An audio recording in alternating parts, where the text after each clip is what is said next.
तो अगर देखा जाए तो हमारे सबसे नज़दीक ऑब्जेक्ट जो ब्रह्मांड में मौजूद है वो हमारी पृथ्वी का नेचुरल सैटेलाइट चंद्रमा है। इसलिए नज़दीक होने की वजह से वैज्ञानिक चांद के बारे में पढ़ाई करना चाहते हैं। भारत ने साल 2009 के अंदर चंद्रयान 1 के जरिए चांद पर पानी खोज निकाला था।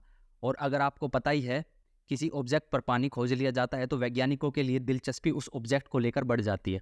तो चंद्रयान 1 की सफलता के बाद वैज्ञानिकों ने चंद्रयान 2 को चांद पर उतारने की प्लानिंग की, लेकिन 2019 में इसका लैंडर चांद की जमीन पर नहीं उतर पाया। लेकिन 14 जुलाई को भारत का चंद्रयान 3 पृथ्वी से निकला था। इसका मकसद चांद के साउथ पोल वाले इलाके में उतरकर वहां की जांच करना है। लेकिन अब सवाल ये उठता है कि चंद्रयान 3 अब तक कहाँ पहुंचा। इसका रॉकेट जो पहले ही दिन अलग हो गया था, वो ये इतनी ज़्यादा रफ्तार से कैसे आगे बढ़ रहा है और इसकी स्पीड को इसरो कंट्रोल कैसे कर रहा है। आखिर इसके अंदर कितना फ्यूल है और वह चांद पर कब तक पहुंच जाएगा। चांद पर जाने के बाद भारत के वैज्ञानिकों को क्या भेजने वाला है, चांद की इस वीडियो रिपोर्ट में सारी बातों का खुलासा करने वाले हैं। आप देख रहे हैं नितिनोलॉजी यूट्यूब चैनल। दोस्तों, जब कोई अंतरिक्ष यान पृथ्वी से निकलकर किसी दूसरी दुनिया की ओर अपना रास्ता तय करता है तो वह सीधे अपने लक्ष्य तक नहीं पहुंच सकता, क्योंकि पहले वो अंडाकार कक्षा में पृथ्वी की परिक्रमा करता है। इस प्रकार 5-6 राउंड काटकर वह पृथ्वी से धीरे धीरे दूर चला जाता है। चंद्रयान 3 के साथ भी ऐसा ही किया गया है। चंद्रयान 3 पृथ्वी के चारों ओर अंडाकार राउंड काटता हुआ पृथ्वी से दूर होकर चंद्रमा के नज़दीक चला जाएगा। करीब 6 राउंड काटकर यह पृथ्वी ऑर्बिट से बाहर निकल जाएगा। अभी हाल फिलहाल में इसरो की ताज़ा जानकारी के मुताबिक चंद्रयान 3 पृथ्वी के अंतिम राउंड में पहुंच चुका है, यानी कि पृथ्वी के चारों ओर यह लास्ट राउंड काटकर सीधा चांद के रास्ते पर निकल पड़ेगा। जैसे कि आप इस वीडियो में देख सकते हैं, चंद्रयान करीब 31 जुलाई को पृथ्वी के चारों ओर ये चक्कर पूरा कर लेगा। अब आप सोच रहे होंगे कि चंद्रयान 3 को जब चांद पर भेजने के लिए बनाया गया है तो फिर इसे पृथ्वी के चारों ओर क्यों घुमाया, सीधे ही चांद पर क्यों नहीं भेजा गया था। तो दोस्तों, इसका सीधा सा जवाब है, चंद्रयान 3 को पृथ्वी की ग्रेविटी से बाहर निकालना बहुत ज़रूरी है। इसके लिए इसरो एक खास तरीके को यूज करता है, यानी चंद्रयान 3 पृथ्वी के चारों ओर परिक्रमा करने का चक्कर धीरे धीरे बढ़ाता जाएगा और एक चक्कर ऐसा होगा जिसमें चंद्रयान 3 पृथ्वी से काफ़ी दूर होगा और चंद्रमा के काफ़ी नज़दीक। दोस्तों, ये काम जितना सरल हमें लग रहा है उतना है नहीं। इसमें कई सारे भयानक एक्सपीरियंस का सामना करना पड़ता है। इसके लिए थोड़ा और इस मुद्दे को समझने की कोशिश करते हैं। आपने पूरी प्रक्रिया तो समझ ही, लेकिन आप ये समझ नहीं पाए होंगे कि चंद्रयान 3 को अभी अंतरिक्ष में है, पर इसरो इसकी कक्षा कैसे बदलेगा। चलो आपको इसका पहले जवाब दे देते हैं। दरअसल वैज्ञानिकों को इस बात के बारे में पहले से ही पता था, इसलिए इसरो ने चंद्रयान 3 की दिशा और कक्षा बदलने के लिए इसमें थ्रस्टर लगाए थे। इन थ्रस्टर को चालू करके इसरो चंद्रयान 3 की दिशा और गति को नियंत्रण करेगा।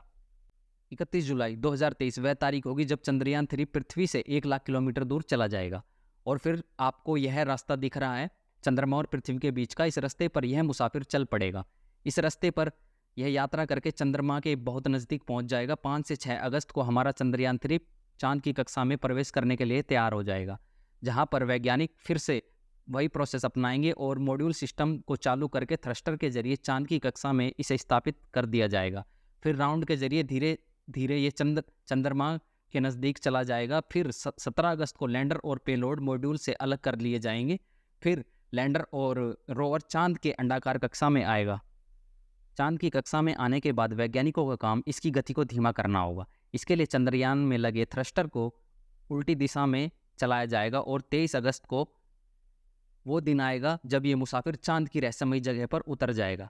वैज्ञानिकों ने किसी भी समस्या से बचने के लिए कई अलग रास्तों की खोज भी की गई है। लैंडर और रोवर को पहले से ज़्यादा मजबूत बनाया गया है, जिससे चंद्रयान 2 जैसे किसी भी गलती से बचा जा सके। और ये तो आपको पता ही है कि भारत ने इससे पहले 2 चंद्रयान चांद पर भेजी है। ये तीसरा मुसाफिर है और चांद की पोलर साइड पर शोध करने के लिए गया है। लैंडर के अंदर से रोवर निकलकर चांद की उस गड्ढे वाली ज़मीन पर चलेगा और वहाँ से कई बड़े बड़े खुलासे करने वाला है। और पूरी दुनिया की स्पेस एजेंसी की इस पर नज़र बनी हुई है, क्योंकि सभी वैज्ञानिक चांद के इस क्षेत्र से अनजान है। इससे पहले जिन देश ने भी वहाँ पहुँचने की कोशिश की है, उनके सभी मिशन फेल हो चुके हैं। लेकिन इस बार भारत पूरी तैयारी के साथ चांद पर उतरने वाला है। अब आपके दिमाग में एक सवाल आ रहा है कि इसके अंदर कौन सा फ्यूल है जो इसे ब्रह्मांड में चला रहा है। दोस्तों, जब चंद्रयान अंतरिक्ष में इस रफ्तार से चल रहा है, अगर इसकी कमांड में थोड़ी सी भी गलती हो जाएगी तो भारी दिक्कत का सामना करना पड़ सकता है। चंद्रयान 3 14 जुलाई को लॉन्च हुआ था। इसके 16 मिनट बाद से ही पृथ्वी के ऑर्बिट में पहुंच चुका है। और यह आपको पता ही होगा कि अंतरिक्ष यान को पृथ्वी के वातावरण से बाहर निकालने के लिए 1 सेकंड के अंदर 11 किलोमीटर की स्पीड हासिल करानी होती है। इतनी स्पीड इसरो के रॉकेट में लगे बूस्टर और अलग अलग इंजन हासिल करवा देते हैं। अब यह बात आती है कि रॉकेट में जो फ्यूल था वह क्रायोजेनिक स्टेज से अलग होते ही ख़त्म हो चुका है। मतलब लॉन्च से केवल 16 मिनट के अंदर ही पूरा खेल ख़त्म हो चुका है। अब चंद्रयान 3 चल किससे रहा है? तो दोस्तों इस वक्त चंद्रयान 3 3 तरह की एनर्जी से चल रहा है। एक तो इसके अंदर फ्यूल भरा हुआ है जिसमें 2 फ्यूल टैंक है, दूसरा सोलर एनर्जी, तीसरा बैटरी। फ्यूल की बात करें तो यहाँ पेट्रोल या डीजल का इस्तेमाल नहीं होता, न ही इसमें एविएशन केरोसिन का इस्तेमाल होता है जो कि हवाई जहाज़ को उड़ाने में यूज किया जाता है।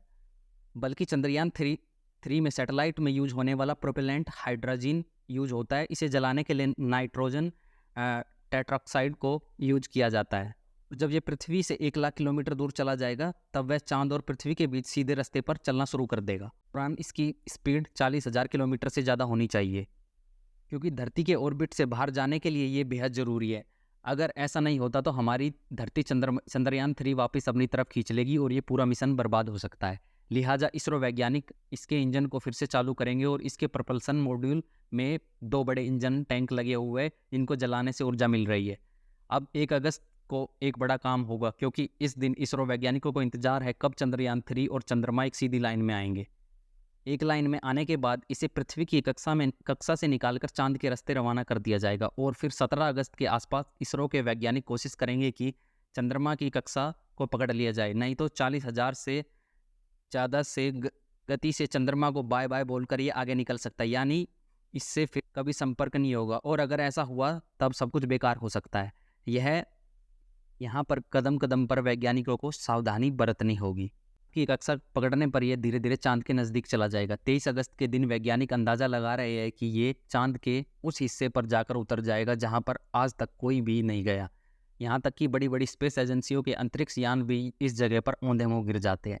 यहाँ पर भारत का यह मुसाफिर उतरने वाला है। चांद का साउथ पोल इलाका है। यहाँ पर चांद के गड्ढों की भरमार है। कुछ गड्ढे तो सैकड़ों किलोमीटर गहरे और सैकड़ों किलोमीटर चौड़े हैं। कोई भी मिशन में दिलचस्पी इसलिए बढ़ जाती है कि आज से पहले वहाँ केवल ऑर्बिटर से जानकारी ली गई है, वहाँ पर जाकर किसी भी रोवर से जानकारी नहीं ली गई। इसलिए भारत ने यह यान वहाँ भेजा तो वहाँ पर मौजूद नई नई चीज़ों के बारे में पता चलेगा। हो सकता है चांद के उस हिस्से में इंसानों के फ्यूचर में काम आने वाले एनर्जी सोर्स के बारे में पता चल सके, और जो पेट्रोल डीजल आज हमारी बहुत बड़ी ज़रूरत बन चुके हैं, तीसरा एनर्जी सोर्स मिल जाए तो उसकी कमी पूरी हो सकती है। और वैज्ञानिकों को अंदाज़ा है कि चांद पर यह तीसरा सोर्स मिल सकता है। बाकी आप इस वीडियो को देखकर अपनी राय को बताइए, और अब तक जुड़े रहने के लिए बहुत बहुत धन्यवाद। दोस्तों, कोई भी वीडियो बनाने के लिए काफ़ी मेहनत करनी पड़ती है। कृपया हमारे चैनल को सब्सक्राइब करे बिना मत जाइएगा। धन्यवाद।